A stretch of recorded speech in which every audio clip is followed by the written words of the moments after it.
அரண்சை நேயர்களுக்கு வணக்கம். நான் சதீஷ். இன்று நம்மோடு தோழர் மதன் அறிவுலகர். வணக்கம் தோழர். வணக்கம். தங்கலான் இன்னைக்கு ரிலீஸ் இருக்குது. இயக்குனர் பா ரஞ்சித் அப்படிங்கிறதுனால இதை பற்றி நாமளும் உட்காந்து பேச வேண்டிய சூழலில் வந்திருக்கோம். ஏன்னா அது ஒரு எப்பவுமே அரசியல் பார்வை இருக்கும் அவரோட படத்தில். தங்கலான் நீங்கள் பார்த்தீங்களா? படம் எப்படி இருக்குது? அதோட அரசியல் என்ன அரசியல் பேசுகுது? நீங்கள் உங்கள் பார்வையை சொல்லுங்கள். இல்லை, முதல்ல படம் எப்படி இருக்குது அப்படின்றத பற்றி பார்க்கலாம். படம் வரலாறு, அரசியல், புனைவு, தொன்மம் இதெல்லாம் கலந்து ஒரு ஒரு புதிய வகையில் சொல்ல முயற்சி பண்ணியிருக்கிறாங்க. அதுலேயே சொல்லக்கூடிய மெத்தட்லேயும் கூட இப்போ லீனியர் முறை அப்படின்னு ஒன்று சொல்லுவாங்கல்ல, அது மாதிரி இதில் மேஜிக்கல் ரியலிசம் அப்படிங்கிற ஒரு மெத்தடை ஃபாலோ பண்ணியிருக்கிறாங்க. ஒரு படமாக நீங்கள் பார்க்கும்போது ஓகே பரவாயில்ல அப்படின்ற மாதிரி, நீங்கள் பெரிய அரசியல் புரிதல் இல்லைனாலும் கூட அது உங்களுக்கு ஒரு ஒரு பேய் அல்லது ஒரு ஒரு தொன்மம் அல்லது ஒரு சாமி நம்பிக்கை ஏதோ ஒன்று கலந்து நீங்கள் ஒரு படத்தை புரிஞ்சுக்க முடியும். அரசியல் பார்வை இருக்குது அப்படின்னு சொன்னா உங்களுக்கு பௌத்தம், பறையர், தலித் மக்கள் மீதான ஒடுக்குமுறை, ஜமீன்தாரிய முறை, பிரிட்டிஷ் ஆட்சி, அடிமை முறை இதெல்லாம் கலந்து நீங்க அந்த கதையை புரிஞ்சுக்க முடியும். எப்படினாலும் சரி, படம் ஓரளவு பரவாயில்ல அப்படின்னு சொல்லுவேன். ரஞ்சித் படங்கள்லேயே அதிக பொருட்செலவு, அதிக காலம் ஷூட் செய்து எடுக்கப்பட்ட படம், அதிக உழைப்பு. இப்போ எனக்கு என்ன அப்படின்னா அதுல நிறைய எமோஷன்ஸ் உரிய இடங்கள் நிறைய இருக்குது. அதை கனெக்ட் பண்றதுல அது தோத்துருச்சோ அப்படின்னு எனக்கு தோணுது. இப்போ சர்பட்டா பரம்பரையில நிறைய பல இடங்கள்ல அப்படியே புல்லரிக்க வைக்கும், கூஸ் பம்ப் அப்படின்னு சொல்லுவாங்க இல்லையா, அந்த மாதிரி பல இடங்கள்ல நம்மளை டெம்ப்ட் ஆக்கி விட்டுரும், உணர்ச்சி வசப்படைக்கும். அது ஒரு தலித் வாழ்வியல், தலித் கதை அப்படின்றத தாண்டி பொது சமூகம் அதை தன்னோட கனெக்ட் பண்ணிக்கிச்சு. அந்த கதாநாயகனோட தங்களை இணைச்சிக்கிட்டாங்க. எல்லாருமே அந்த கதாபாத்திரத்தை கொண்டாடி ரசிச்சு ரசிச்சு ஒவ்வொரு ஃப்ரேமையும் எடுத்து எடுத்து பார்த்து கொண்டாடணும் இல்லையா, அந்த ஃபீல் இந்த படத்துல பார்க்க முடியல. ஆனா அதுக்காக இவங்க நிறைய உழைச்சிருக்கிறாங்க, அது தெரியுது. ஆனா அதை கடத்துறதுல ஏதோ மிஸ்டேக்னு நான் ட்விட்டர்லயும் சரி, ஃபேஸ்புக்ல இங்க எல்லாமே நான் பொதுவாக விமர்சனம் பார்த்தீங்கன்னா, ஒரு பக்கம் இது ஒரு உலக சினிமா அந்த மாதிரியான ஒரு மேக்கிங் அப்படிங்கிற ஒரு பக்கம் போயிட்டு இருக்குது. இன்னொரு பக்கம் பார்த்தீங்கன்னா சியான் விக்ரமோட உழைப்பு வேஸ்டாக போயிடுச்சு. இந்த படம் என்னெல்லாமோ ட்ரை பண்ணியிருக்காங்க, ஆனால் அது வரல அப்படிங்கிறாங்க. உதாரணத்துக்கு இப்போ நீங்கள் இது பா ரஞ்சித் மேல இருக்கிற வன்மத்துல இல்ல அவரை சாதி ரீதியா அணுகிற சாதியர்கள் அப்படிங்கிறத தவிர்த்து, நீங்க சுகுணா திவாகர் பத்திரிகையாளர் அவர் தன்னோட ஃபேஸ்புக் ஐடியில அவர் என்ன எழுதியிருக்காரு அப்படின்னா, இது அரசியல், புனைவு, அப்புறமா வரலாறு, இது மூணையும் ஒன்னா கொடுக்க ட்ரை பண்ணி அது ஒரு அயற்சியை கொடுத்துருக்குது அப்படின்னு தான் சொல்றாரு. இப்போ அவருக்கு அவர் ஒரு சாதியவாதி எதுவும் கிடையாது. ஸோ இப்படி இந்த மாதிரி ஆட்களோட விமர்சனங்களை பார்க்கும்போது இந்த படம் எப்படி சரியா ரீச் ஆயிருக்குதா, அவர் கொண்டு வந்ததை சரியா கொண்டு வந்திருக்காரா, அவர் பேச அரசியல் தான் என்ன இதுல இல்ல, அதுதான் நானும் சொல்றேன். இதை அதை கரெக்டா கனெக்ட் பண்ணி கொடுக்கறதுல மிஸ்டேக் இருக்குதுன்னு தான் என் கருத்து. இதுல என்னன்னா, ஒரு பக்கம் பாத்தீங்கன்னா பழங்குடி மக்கள் அவர்கள் தங்கத்தை பாதுகாக்கிறார்கள் அப்படின்றது ஒண்ணு, அது ஒரு தொன்மம். அவர்களுடைய வம்சாவளி தான் தலித்துகளாக மாறி இருக்கிறாங்க. அடிமைப்படுத்தப்பட்டு, போருக்கு போனவர்கள் அடிமைப்படுத்தப்பட்டு தலித்துகளாக மாறி வர்ணாசிரம கொடுமைக்கு ஆளானாங்க அப்படின்றதுல ஒரு தலித் வரலாறு அப்படின்றது இருக்குது. அதுல ஆரத்தி அப்படிங்கிற ஒரு தேவதை, வன தேவதை, தங்கத்தை பாதுகாக்கிறவங்க, அது முதல்ல ஒரு வெள்ளி மாதிரி காட்டி அப்படி ஒண்ணு வருது. அது ஒரு புனைவு தான். அது ஒரு பழங்குடி கதை, அதை இணைச்சி கொண்டு போறாங்க. அப்போ தலித் வரலாறு அப்படிங்கிறது, பிரிட்டிஷ் வரலாறு அப்படிங்கிறது உள்ள வருது. இதுல இவருடைய புனைவு அப்படிங்கிறது ஒண்ணு இருக்குது. தலித் மக்கள் மீதான ஒடுக்குமுறை மற்றும் விடுதலைக்கான ஒரு போராட்டம் அதுக்குள்ள இருக்குது. அப்போ ஆண்டகிட்ட இருந்து, அடிமைத்தளத்திலிருந்து விடுபட்டு நம்ம பிரிட்டிஷ்காரனோட சேர்ந்தோம்னா நமக்கு ஒரு பொண்ணான வாழ்க்கை இருக்குது அப்படி நம்பி போறாங்க. அப்படி இதெல்லாம் அந்த கதையின் போக்கில தான் சொல்லியிருக்கிறாங்க. இந்த சொன்னதுல அதை ரொம்ப எமோஷனா மக்களை கனெக்ட் பண்ண வச்சுட்டாங்களா அப்படிங்கிறது. எனக்கு படம் பார்க்கும்போதே ஒரு சில இடங்கள்ல கைதட்டல்கள் வந்தது, ஒரு சில காமெடிகள் ரசிக்க முடியாது. பசுபதியுடைய அந்த கோவிந்தா கோவிந்தா, ராமானுஜம், பார்ப்பனர்களுக்கும் அவருக்கும் நடக்கக்கூடிய உரையாடல், இதெல்லாம் கொஞ்சம் இன்னும் கூட சுவாரஸ்யமா செஞ்சிருக்க முடியுமோ அப்படின்னு தோணுச்சு. காமெடி பெருசா அதுல வலிந்து திணிக்கப்பட்ட கேரக்டரா தெரியலையா? இந்த மாதிரி ஒரு ஒரு ஒரு நோக்கான படம் என்னன்னா, இயக்குனர் ரஞ்சித் கேஜிஎஃப் அந்த கதைக்களத்தை வச்சு எடுக்கணும், கோலாரை வச்சு எடுக்கணும், தங்கம் அங்க போய் தலித் மக்கள் அங்க போய் சுரண்டப்பட்டார்கள், அதை எடுக்கணும்னு அவர் மனசுல ஒரு லைன்ல இருந்தப்போ கேஜிஎஃப்னு ஒரு படம் அது அப்புறம் அவர் ரிலீஸ் ஆகி பார்த்தப்போ ஓகே நாம சொல்ல வந்தது அதை சொல்லலை அப்படின்னு அவர் ஃபீல் பண்ணதா அவர் பேட்டியில பார்த்தேன். அப்போ இந்த படத்துல அந்த கேஜிஎஃப் அங்க போய் கஷ்டப்பட்ட, சுரங்கத்தில் இடிப்பட்ட, இறந்து போன அந்த மக்களோட வழியை கரெக்டா பதிவு பண்ணிருக்காரா, இல்ல அந்த கதை எப்படி போகுது? கேஜிஎஃப் தான் கதை. கேஜிஎஃப்ல போய் தங்கத்தை கண்டுபிடிக்கிறது, தங்கத்தை எடுக்கிறது அப்படிங்கிறது தான் கதை. ஆனா கேஜிஎஃப் படம் முழுக்க முழுக்க அது ஒரு ஹீரோயிசம் சார்ந்தது. அவர் வந்து ஒரு பெரிய டானா இருந்து அதை செய்யறது என்பது போல ஆயிடுச்சு. அதுல தலித் மக்களுடைய வாழ்வியலோ அவர்களுடைய விடுதலையோ அல்லது அவங்களோட வழிகள் எதுவுமே அதுல வந்து பதிவு செய்யப்படலை. ஏற்கனவே இருந்த நிலைமையை விட கொஞ்சம் முன்னேறி இருக்கிறாங்க அப்படிங்கிறத தாண்டி அதுல வேற எதுவும் இருக்காது. அப்போ உண்மை வரலாறை நான் சொல்லணும்னு ஆசைப்பட்டதாக ரஞ்சித் சொல்லியிருக்கிறாரு. அந்த வகையில உண்மை வரலாறை சொல்றதுக்கு முயற்சி பண்றாரு. அந்த உண்மை வரலாறுல என்ன அப்படின்னா, வெள்ளைக்காரனுக்காக தங்கம் எடுக்க போனது தலித் மக்கள், வடார்காடு மாவட்டங்களில் உள்ள தலித் மக்கள் தான் போனாங்க. இதுல இன்னொரு விஷயம் சேர்த்து சொல்லணும். மன்றோ சீர்திருத்தம்னு ஒண்ணு நடந்தது. பிரிட்டிஷ் ஆட்சி இங்கே கீழே வந்த பிறகு அவன் வந்து என்ன பண்றான்னா, பார்ப்பனர்கள்ட்டையும் வெள்ளாளர்கள்ட்டையும் தான் இப்போ நிலம் அனுபவ உரிமை இருந்தது. அவர்கள் வந்து தான் வசூல் பண்ணி அதை வந்து அரசனுக்கு கொடுப்பாங்க. இப்போ பிரிட்டிஷ்காரனுக்கு வந்து ஆற்காடு நவாப் வந்து நிலத்தை வந்து கொடுக்கறதுனால ஒரு கட்டபொம்மனை ஜெயிச்சு கொடுத்துருக்குறாங்க, திப்பு சுல்தானை ஜெயிச்சு கொடுத்துருக்குறாங்க இல்லையா.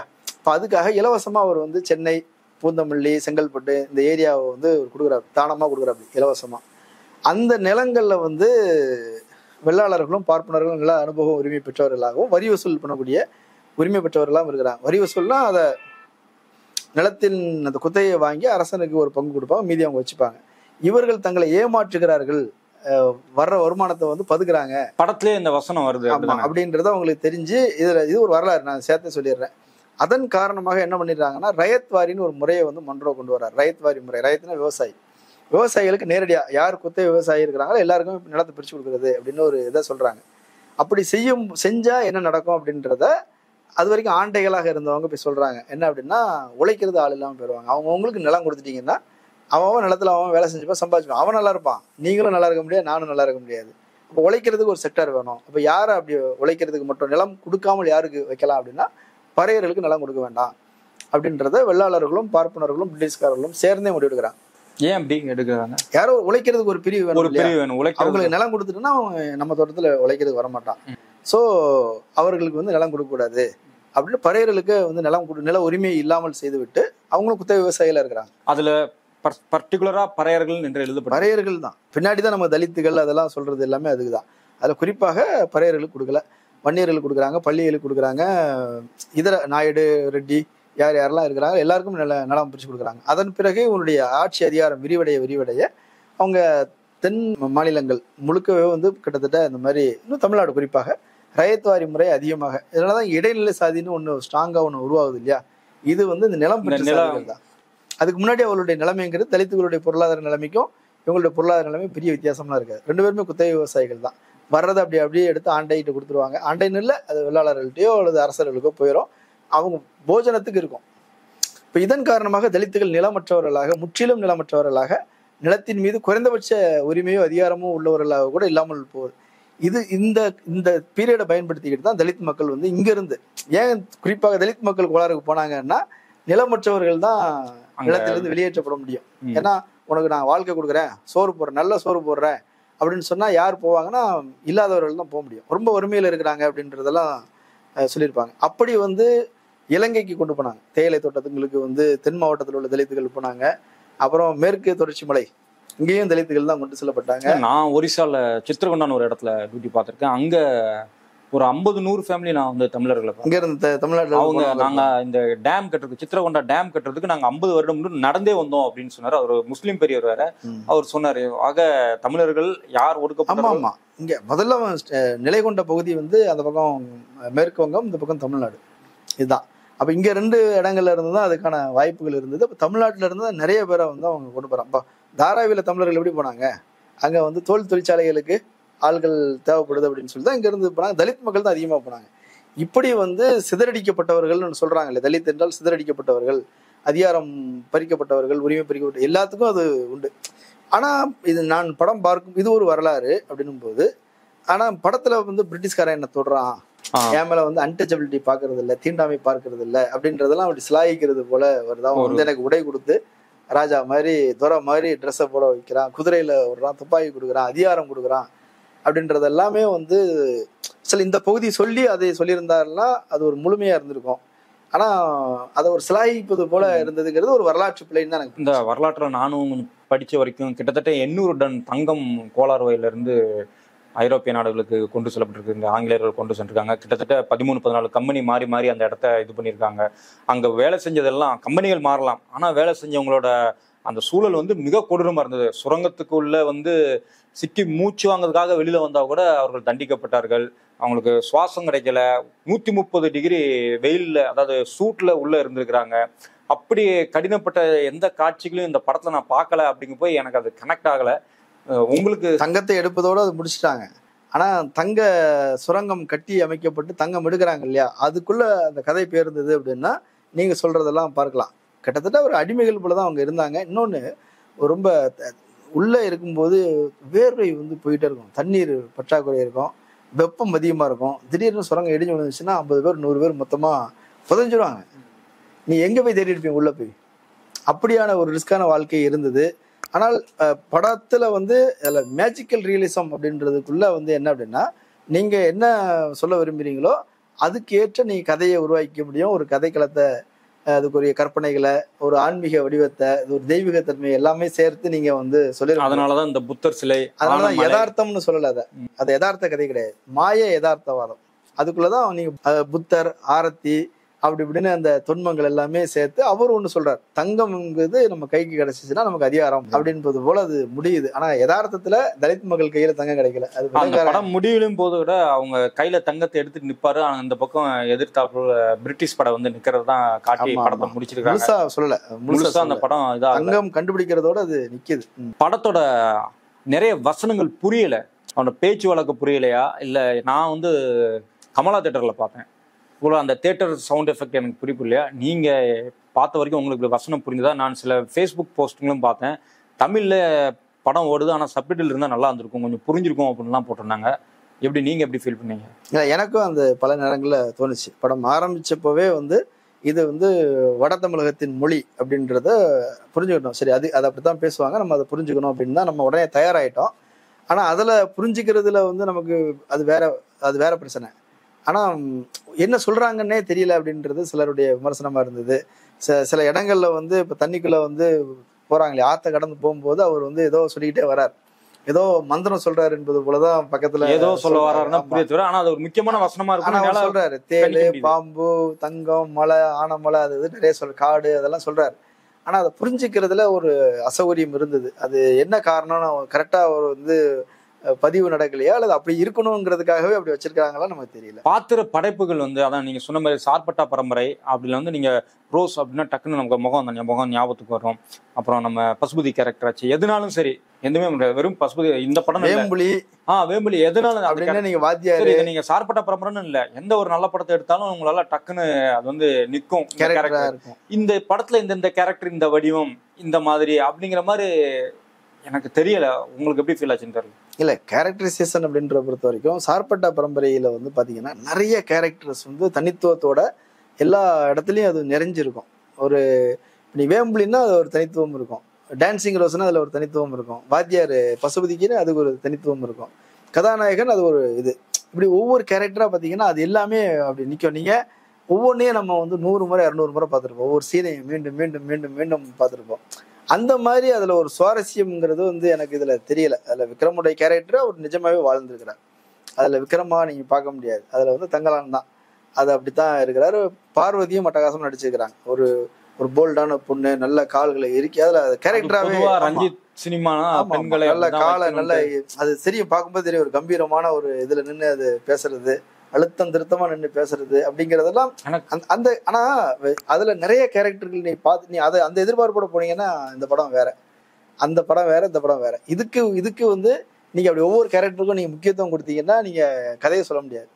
இதுல பார்வதி, விக்ரம், வெள்ளைக்காரன், இப்படி பசுபதி தான் கொஞ்சம் கூடுதலா வர முடியுது தவிர வேற கேரக்டர்களுக்கு பெருசா வேலை இல்லை. ஆரத்திக்கு ரொம்ப முக்கியத்துவம் இருக்குது. என்ன கேட்டா ஆரத்தி கேரக்டர் வந்து ரொம்ப ரொம்ப ரொம்ப ஸ்ட்ராங், ரொம்ப அழுத்தம் திருத்தமாக அது அவங்களுடைய மாளவிகா மோகன் ரொம்ப அருமையாகவே நடிச்சிருக்கிறாங்க. ஸோ நான் சொல்ல வர்றது என்ன அப்படின்னா, அந்த எமோஷன்ஸை வந்து கரெக்டாக கடத்திருந்தால் அது ஒரு மாபெரும் ஹிட்டாக வந்திருக்க வேண்டிய ஒரு படம். அப்படி அதில் மிஸ் பண்ணிடுச்சு, கோட்டை விட்டுருச்சு அப்படின்றது தான் என்னுடைய வருத்தம்.